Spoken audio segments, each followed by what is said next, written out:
द्वारे भुवनस्य मध्ये नागस्य पृष्ठे महतो महीयान् शुक्रेण ज्योतिगुंसितमनुप्रविष्टः प्रजापतिश्चरति गर्भे अन्तः यस्मिन्निदगुं सञ्चवितैति सर्वै यस्मिन् देवा अधिविश्वे निषेदुः तदेव भूतम् तदुभव्यमा इदम् तदक्षरे परमे व्योमन् येनावृतम् खञ्च दिवम् महीम् च येनादित्यस्तपति तेजसाभ्याजसा च यमन्तः समुद्रे कवयो वयन्ति यदक्षरे परमे प्रजाः यतः प्रसूता जगतः प्रसूतेतो येन जीवान् यतसज्जभूम्याम् यदोषधीभिः पुरुषान् पशुगिष्टविवेश भूतानि चराचराणि अतः परम् नान्यगणीयसगुंहि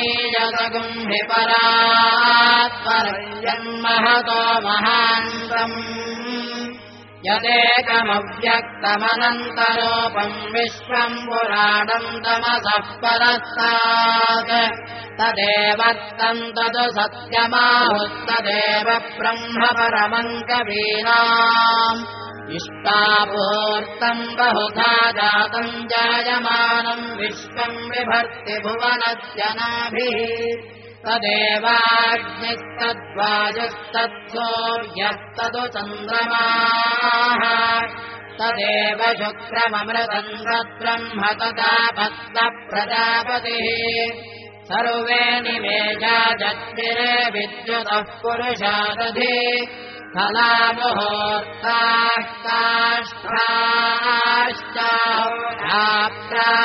सर्वशः अर्धमासामाकारतवः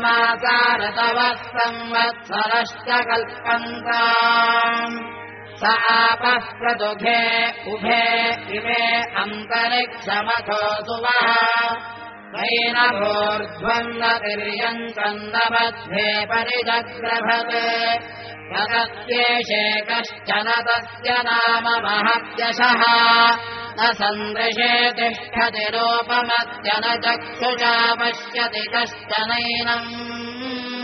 हृदामनीषा मनसाभिक्लुप्तो य एनम् विदुरमृतास्ते भवन्ते अभ्यः सम्भूतो हिरण्यगर्भ इत्यष्टौ एष हि देवः प्रतिशोषु सर्वाः पूर्वो हि दातः स भुगर्भे अन्तः स विजायमानः स जनिष्यमाणः प्रत्यङ्मुखास्तिष्ठति विश्वतो मुखः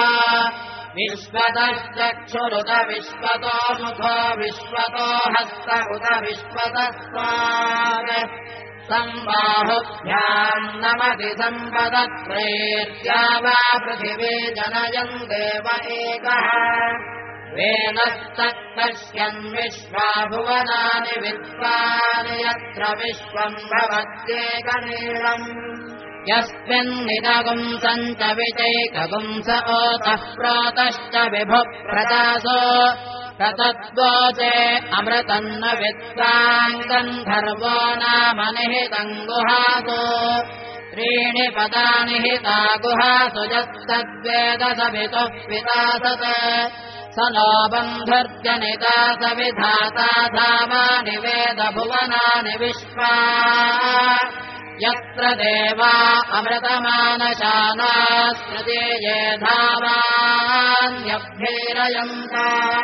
परित्या वा पृथिवी यन्ति सत्यः परिलोकान् परिदिशः परिसुवः ऋतस्य तन्तुम् विततम् विधृत्य तदपश्यत्तदभवत् प्रजासु परेत्य लोकान् परेत्य भूतानि परेत्य सर्वाः प्रदिशो दिशश्च प्रजापतिः प्रथमरा ऋतस्यात्तनात्मानमभितम् बभूव सरसत्पतिमद्भुतम् प्रियमिन्द्रत्यकाम्यम् सनिम् मेधामयाशिषम्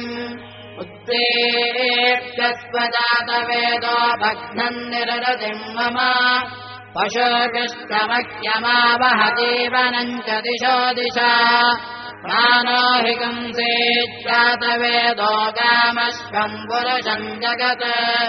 अबिभ्रदग्ध आगहि स्त्रिया मा परिपादय